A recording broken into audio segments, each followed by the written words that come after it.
Video diary number 3.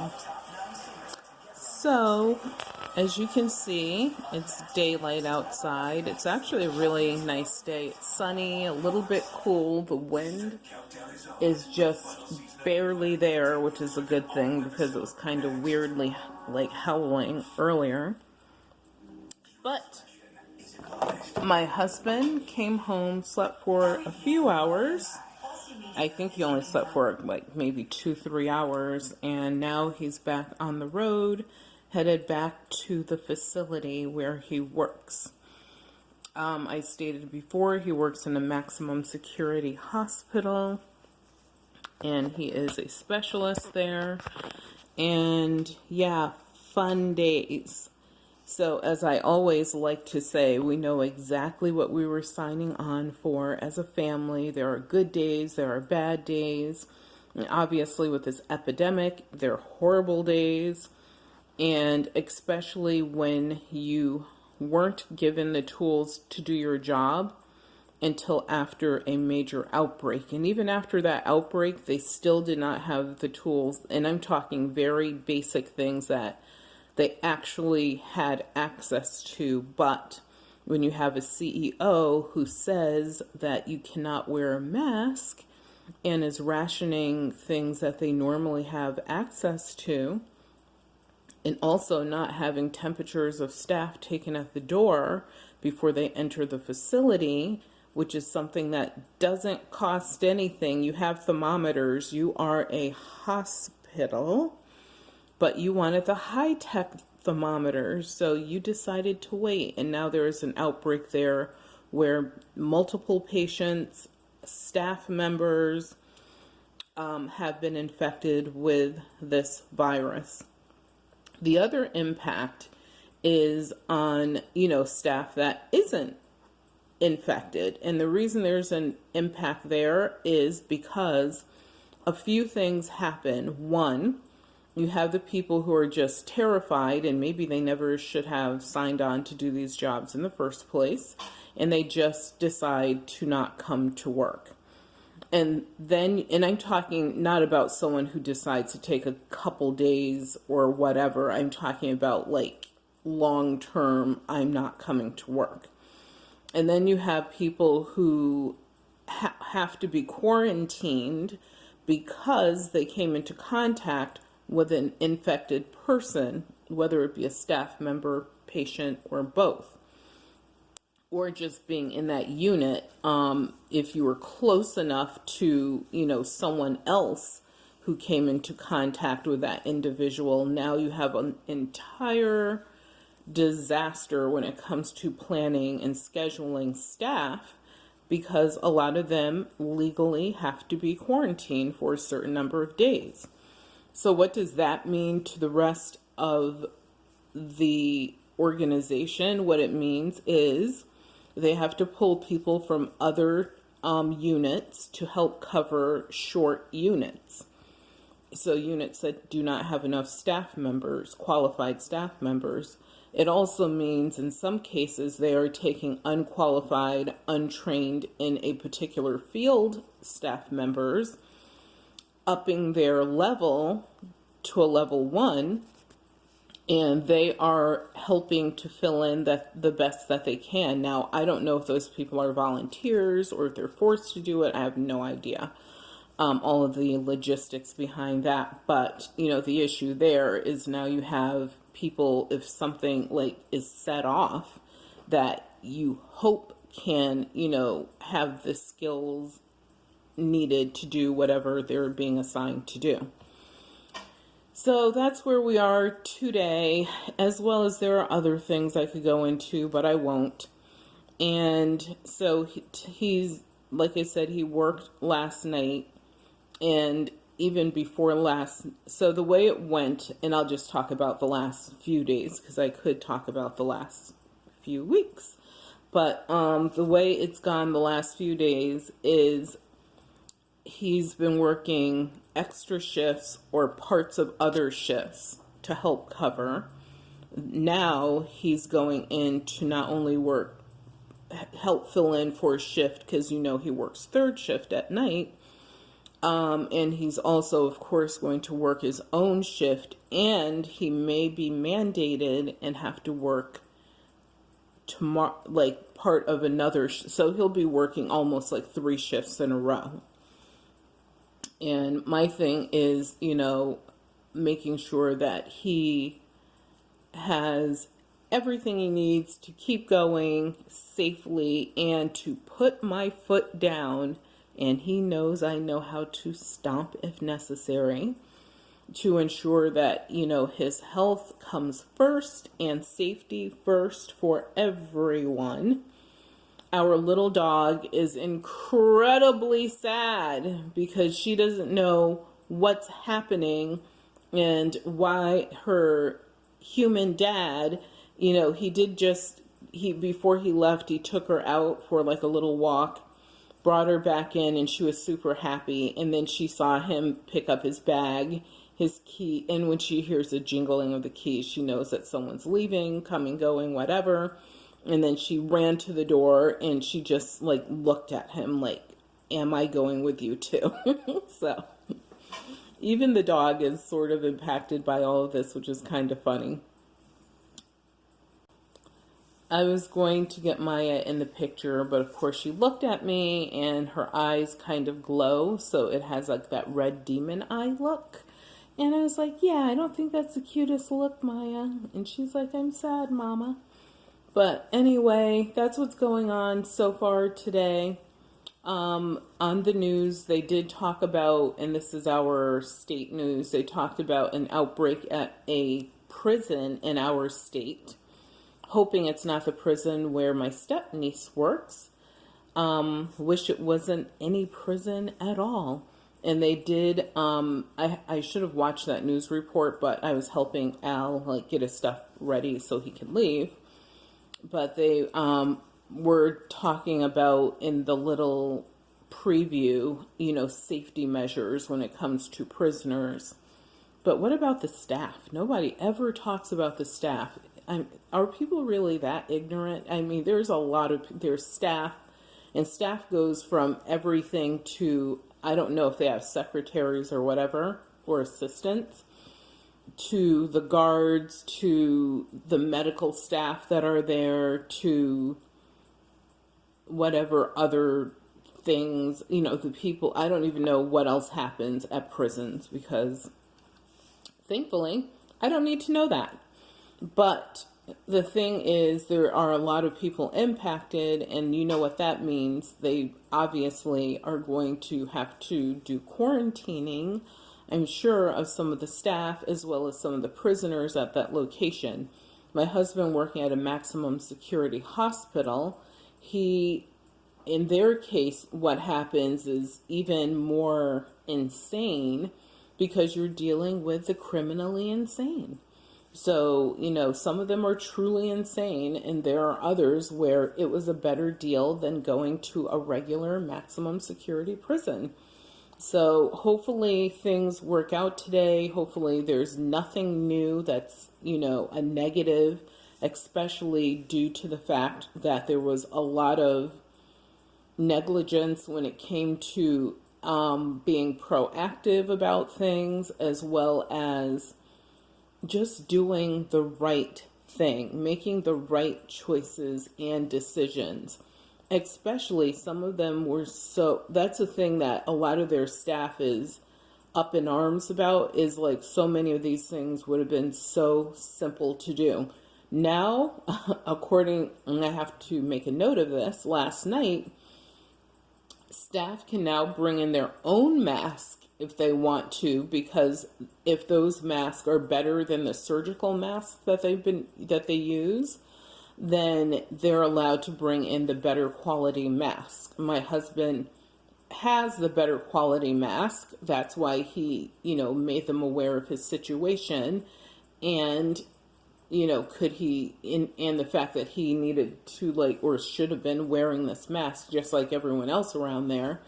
And they do have to sign a waiver or something that says, their mask may not be, as suitable as XYZ. Well, my husband has one of the best masks that you can have. He has, more than one of them. And it's what they should have in the hospitals everywhere, and they simply ran out in some cases. Much better than a medical, not a medical, but better than a surgeon's mask, because it purposely does this filtering of the air. And so that's at least a positive that I feel good about. But I think it's ironic that now you're allowing staff to wear masks. Now you're allowing staff to bring in their own. And of course, the facility always had masks on hand. They just did not want to hand them out. So that's a day in the life right now. So I made my husband something very comforting for his dinner to take to work, and he'll be very, very happy because it's a pasta that he likes. But I will tell you guys that he doesn't know is I put some nutritional yeast in it, and I put some I actually create this blend with edamame beans, pecans, cashews, and sesame seed, and I blend it to almost a powder consistency so I can sneak that extra protein into, whether it be a shake, not a shake, but a smoothie, or even if you're eating ice cream, it's a good topping. If you make pasta, believe me, it totally works, and you don't really taste it because it's blended in with the sauce. But the other thing that I added was crushed seaweed. So I am trying to sneak in as much nutrition as possible. And all of that was in the sauce, and I make my own sauce. Thank you. And it came out really, really, really well, and he will be incredibly happy. And thankfully, I was only going to make enough for him, but I actually made enough so that he can have the same thing when he comes home tomorrow, or he could bring it in for dinner tomorrow if he wants to. And I can freeze it if he doesn't do that, so he can have it like next week or whatever. But yes, so do what you can to help your folks be healthy and strong so that you can get through this situation the best that you can, especially if you're working in unsafe conditions, or you don't have, the safety tools you need to do your jobs. Please get some rest. I know it's hard. I'm going to really have to keep my eagle eye on my husband because I have to make sure that he doesn't overdo it. And also giving our dog extra hugs and extra walks and, even a couple extra treats. But she has to work for them, so I put them inside of one of her toys. And, as far as our home business that I run, it's not even a home business, it's an online business. But, we store the merchandise here mostly because we have lots of spaces for storage. That is actually, has it slowed down? Of course, it's slowed down everywhere. And we sell things that are antique, unique, and collectible. So these are not things that people need to live their lives right now. Totally understand. And, it is what it is. I know there are some people who are like, oh my God, my sales went down and I don't know why people aren't buying this and that. You know why? Because people are smart. They're buying what they need and holding on to their money as they normally should, honestly, because they don't know what's going to happen as far as the fact that some people have lost jobs. Some people have their jobs on hold, but they're not receiving any pay. Other people are, working from home, which is a good thing because that means they're still getting a paycheck. And there's a whole, there are some people that weren't even working before or barely working.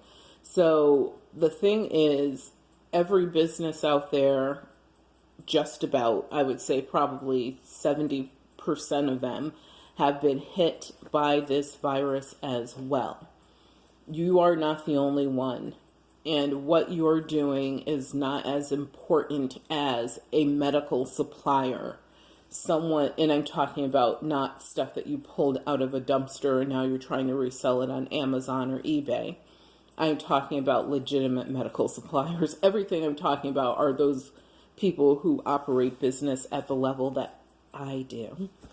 So the thing is, take a breath, take 20 steps back. You're not the only person that's important. Other people are important too. Other merchandisers are important, actually more important than any of us and what we're doing. You're doing this as a side gig, or if you're doing this as your full-time gig. If you're doing this as your full-time gig, you should always have a plan B.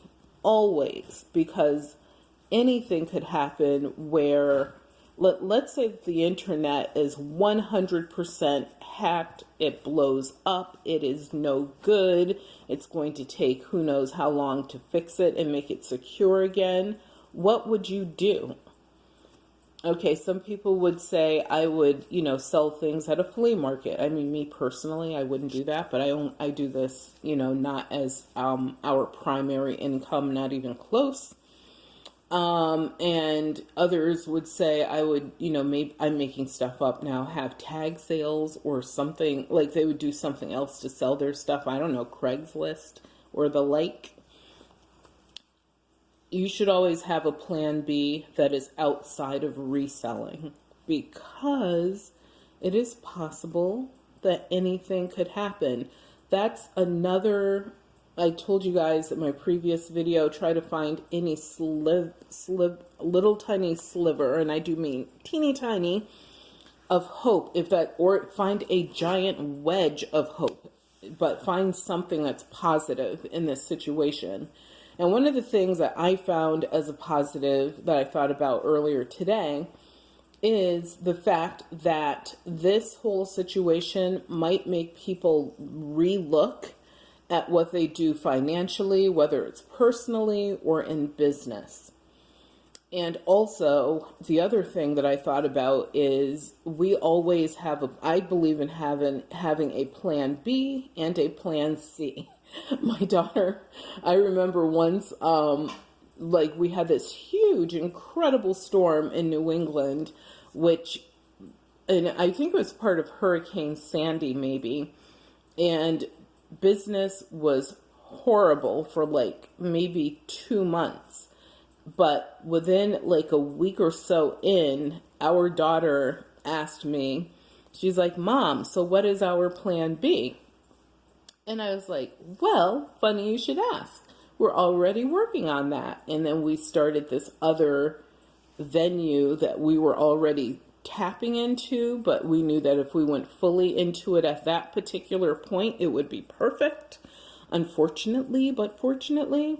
And it actually ended up being more of a direction that we took the business in, which was awesome, amazing, even more fun. And so we always have a plan B and always have a plan C. And the other thing that I thought about is this might finally make people stop putting everything on credit, using your debit card as if it's a fountain of cash and it's just going to keep flowing through.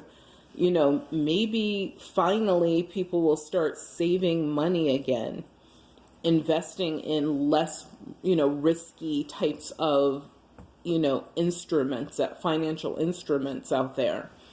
And also, don't forget, and this is now a different subject, don't forget what was happening in the United States before this epidemic occurred.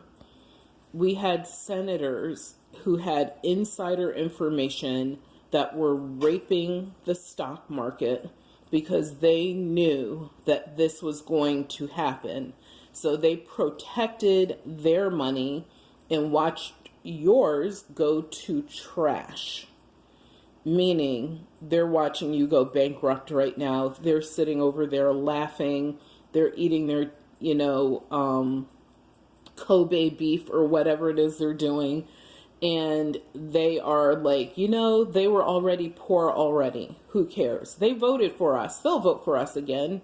You know how we are. We just tell them whatever and they'll go with it because God forbid if they pick up a book or listen to some reliable news sources, NPR News. Listen to them, watch them. Awesome news service. No, this is not a monetized channel, just saying. And also, no, they are not sponsoring me. So I am going to go because I can see that my sister is calling.